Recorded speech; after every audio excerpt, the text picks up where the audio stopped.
Before we can formulate any kind of test to see if our sequence is divergent, convergent or oscillating, there's some language that we need to define so that we know how to describe the properties of the sequence.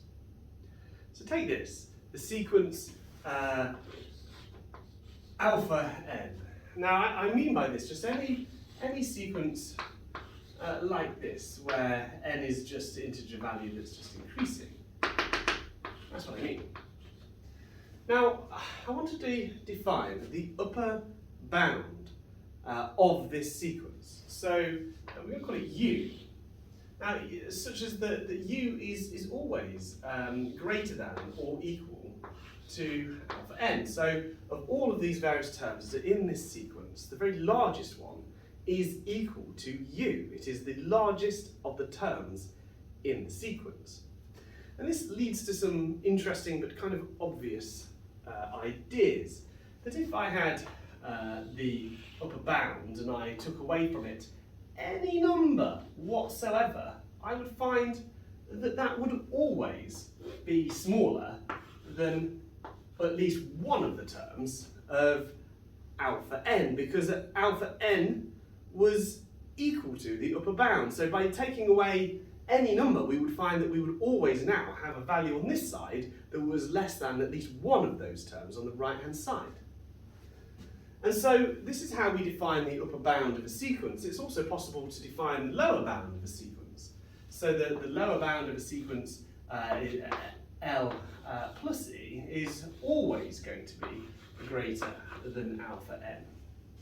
But it's very, very interesting because in this particular case, if we said that in the limit of n going to infinity, if alpha n was equal to plus infinity, then there would be no upper bound. It would be at infinity. And in the same case, in the limit of n going to infinity, if alpha n was equal to minus infinity, then there could be no lower bound either. How would knowledge of the upper bound be useful to us in formulating any of these tests? Well, I want to consider this. Imagine that we have a sequence, alpha 1, that is greater than or equal to, so smaller than alpha 2, and smaller than alpha 3, which is smaller than alpha n. This is called the monotonic sequence. And in this particular case, this sequence is increasing because each term is bigger than the last one. In fact, it's strictly increasing when they are bigger and are not equal. That probably is a better example for us to use. Well, here is a very interesting fact, is that this monotonic increasing sequence tends towards its upper bound, as the highest particular value is what, in the limit of n going to infinity, the sum of all this just basically equals the upper bound. It tends to. But now consider the other way round. If we considered a strictly decreasing monotonic series, then what we would find is that this would no longer tend towards the upper bound. It would tend to some other value that wasn't the upper bound. And so being able to see whether or not our sequence tends towards the upper bound or not helps us to understand the progression of the series as to whether or not the series is increasing or decreasing. Let us suppose that we had a value k, and k is just any value that is sufficiently large that it's actually larger than the nth term in that sequence. So the nth term represented by alpha n, it is k is larger than this. Now, in an monotonic increasing sequence, we've defined the upper bound as always being larger than or equal to the highest value in that sequence. Therefore, what we can say with relation to the upper bound that k is always going to be larger or equal to the upper bound, like this. Now what it means for an everyday monotonic sequence, such that, imagine that we're summing some sequence here to infinity of r equal 1 ur, where well, u1 is smaller than u2, smaller than u3, actually perfectly monotonic, then what you would find is that in the limit of n going to infinity, the sum of this sequence is equal to the upper bound. It converges to the upper bound, and further to that, this upper bound is now going to be smaller than or equal to this arbitrary value k. This enables us to work out some tests for convergence or divergence, and that's what I want to talk about now. Before we introduce the comparison test, where we'll be looking to see whether or not the convergence or divergence happens at a rate greater or lesser than a known series, it's important just to remind ourselves of some really good series that we could compare any unknown series to. The geometric series is perhaps the very best one. So as a reminder, very simple geometric series A, and then of course AX, and then AX squared, AX cubed, to dot AX to the n minus 1. Or alternatively, another one that is really useful to look at would be 1 over 1 to the p plus 1 over 2 to the p plus 1 over 3 to the p plus 1 over 4 to the p plus dot 1 over n to the p. Now if, for example, in this particular one here, p is equal to 2, then we've got 1 over 1 plus 1 over 4 plus 1 over 9, etc. And in the limit of n going to infinity, the sum of this sequence is going to be about 1.64, but so it's convergent. It converges on a particular number, and that is because p is greater than 1. Let's take, for example, p equaling 1. P equals 1, then we've got 1 over 1 plus 1 over 2 plus 1 over 3 plus 1 over 4, and in the limit of n going to infinity, the sum of this is equal to infinity. Oh, that's the worst infinity I've ever drawn. It's equal to infinity. This is divergent, and though the steps get smaller, it continues to ever march on, and with an infinite number of terms, you would get to infinity. So in this particular series here, when p is greater than 1, it is convergent, and when p is less than or equal to 1, it is divergent. It marches on forever and ever and ever. So these are the series against which we're going to compare in the next analysis. If we had two series, we're going to have to use different notation for the two.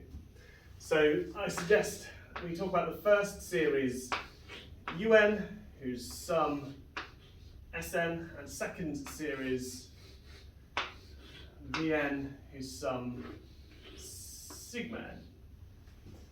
Now, say we were going to say that sigma Vn was convergent. We want to compare this series to that one. Now, since it's possible to say that un, the values of un, the individual values for all n of this series un, always smaller than some multiple of the values of Vn, then it gives a nice situation. Given that k is always finite and positive and constant,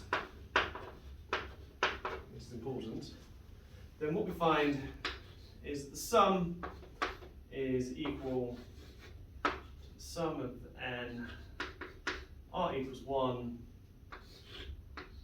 of ur always being smaller or equal to the sum of n r equals 1 k vr being equal to k sigma n. Now this is the finite value that this therefore has to converge to. So this is a convergence, and this is finite, and there we go. So in this situation, so long as all of the individual values in this series here were smaller than the individual values here multiplied by any positive factor, then it is still also going to be convergent, just in the same way as it is basically equatable directly to just the first series multiplied by a given factor k. But what if it was the other way around? What if we said that Vn was divergent? As in the sigma n would be equal to positive infinity, for example. Then what we would find is that un would be greater than or equal to k Vn, where again k is any positive finite constant. And if this is true for all values of n, then we can say that Sn is equal to the sum of ur being greater than or equal to the sum of k vr, which is equal to k sigma n. Now, what we've said about this series is that if it's divergent, its sum is going to equal positive infinity. In the limit of n going to infinity, sigma n is equal to positive infinity. That's what we said at the beginning. But if this is therefore then true, that this other series, so long as this relationship is always true, in the limit of n going to infinity, Sn must also be equal to positive infinity. So this is also divergent. So this is the comparison test between two different series. A comparison test in the first instance, which was to look at whether or not something was always smaller than a constant multiplied by a series which was known to be convergent. Here, all of the individual values are larger than the constant multiplied by the known divergent series. And what it basically means is that we can say for sure that by comparison with this known series, in this particular example it is divergent, and in the previous example it was convergent. Perhaps this would make more sense if I gave an example here. So let's use an example of a series. So the sum of n plus n to the half to the power of minus 2.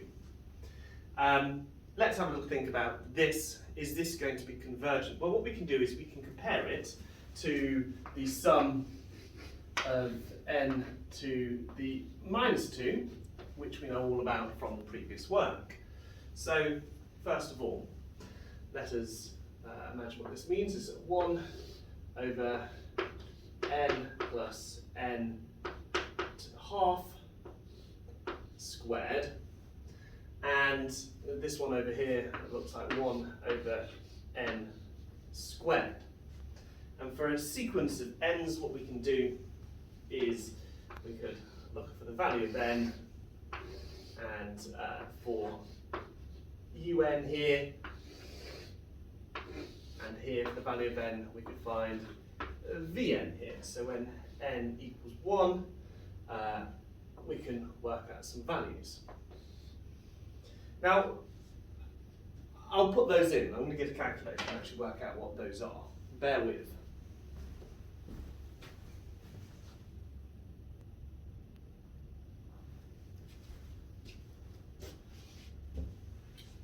So here you can see that they're both starting to value getting smaller, and straight away what you can see is that the actual individual series terms are smaller on that side than that side.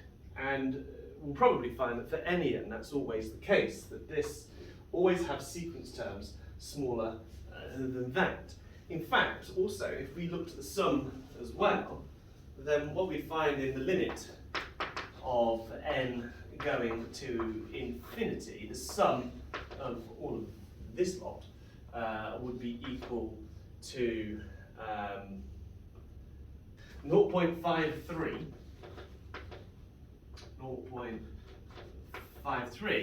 and this one here, in the limit of sigma n, as n goes to infinity, this one is going to be about 1.63. So not only are all of the terms smaller than all of the terms here, but the actual sum of these terms converges to a value that is smaller than the convergence value of the sum of all of these. Now, that's obvious. If all the terms are smaller, then it's going to add to a smaller number than all of the terms here.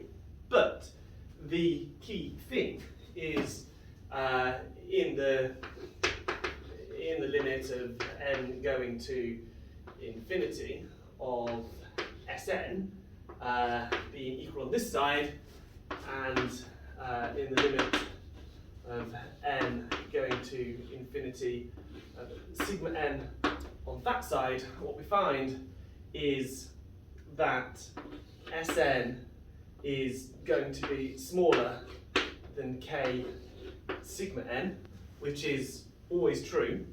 But what we found is that because it is always smaller, then what we know is that it, like this known series, is also going to converge at a particular value like this one. So this is the comparison test of a convergent series. You may have seen this comparison test in a slightly different form.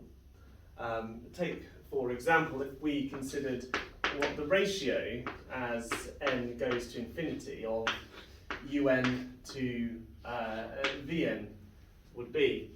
So in the previous example of 1 over n plus n to the half squared compared to 1 over n squared, un and vn, as n goes to infinity, would settle on a particular ratio to each other. In fact, the ratio could be found by L. So if I plotted a graph of this, n un over vn, I would find that it would eventually settle as n goes to infinity at a particular value. And I'll tell you right now, L is about 0.9 in that example.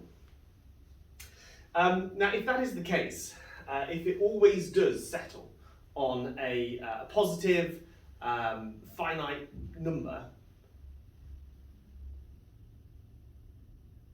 I heard a noise. If it always does settle on a finite number like this, then what we can always say is, my chalk is broken, is that of that relationship un to vn minus L, it's always going to be smaller than some arbitrary value that we have decided is just slightly bigger.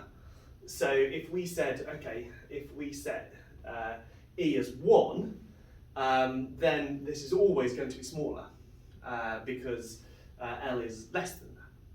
So in such a situation, what we can therefore then write out that L minus E is going to be smaller than UN over Vn, which is going to be smaller than L plus E, which is useful because what we can then do is we can recognise that UN is always going to be smaller than L plus E Vn in situations where both of the series are convergent. And so that is the test for both of them converging. And then of course what we could do is UN greater than L minus E, Vn is the test that both of them would be divergent. So this is just the comparison test, just displayed slightly differently. But what about a real world application or example of this maths? Let's have a think about it. Imagine that I had a radioactive sample and it was 100% pure, it was all going to decay away. It starts off with an original number of atoms, and as time goes on they're going to undergo a nuclear decay and give off a particle which could be detected by a Geiger counter. Now what's going to happen, because of the nature of random decay, in an equal time interval the same proportion of the atoms would have undergone the decay. So for example, there's a particular time interval under which half of the atoms would have decayed, the half-life. And we're quite familiar with modelling half-life, talking about half-life. I'm going to do it in just a slightly different way here. You see, what I've got is the original amount of atoms multiplied by a half to the power of n, where n is just how many half-lives we have encountered so far. So after the length of time, that is one half-life has gone by, and we need to multiply our original amount by half to the power of 1, and that would give us half remaining. After two half-lives, we put 2 in there, and so we'd multiply the original amount by half, and then by half again. And so this here will give us how many are remaining after how many n half-lives. Now of course what this enables us to do is plot a graph here, where we have the number at any given moment of time compared to the original number, which is some point up there, against n's. Now this isn't quite a half-life graph, because on an original half-life graph we would actually plot time on this axis, and you would see in equal time intervals it had gone down by the same proportion each time, a half. But what's going to happen here is it will plot exactly the same graph. It's a half-life graph, okay? Now, when we are modelling half-life, we can do all sorts of things, rolling dice out, flipping coins, using a protactinium generator or some sort of radon equivalent. Now, in those situations, in order for us to be able to plot this graph, we need to know, well, how many have been detected coming out in a particular time interval. Because we don't know anything about what's going on inside the actual source, we only know what's being given off. And so we have to bin the data. We have to bin it so that in this time interval, how many were given off compared to the next time interval, compared to the next time interval, compared to the next. Now, what if we don't? What if we don't bin it? What if we just ran with a cumulative total? A cumulative total would just be how many particles have been given out by all of the radioactive decays that have occurred up to this point. And we can actually write down an expression that would give you that. It would simply be how many was originally there minus how many have now gone. And what we would find with this is that as time goes on, the sum of these, it would basically go all the way up, and it would find the value of n0 there as n's increase. So eventually what will happen is we will have detected, say there was 1 million particles, 1 million nuclei to start with, we would have eventually detected 1 million particles given everything is 100% efficient and all of that sort of business. But basically, we will have detected all of them come out given enough time to detect them. Which means that in the limit of n going to infinity, this particular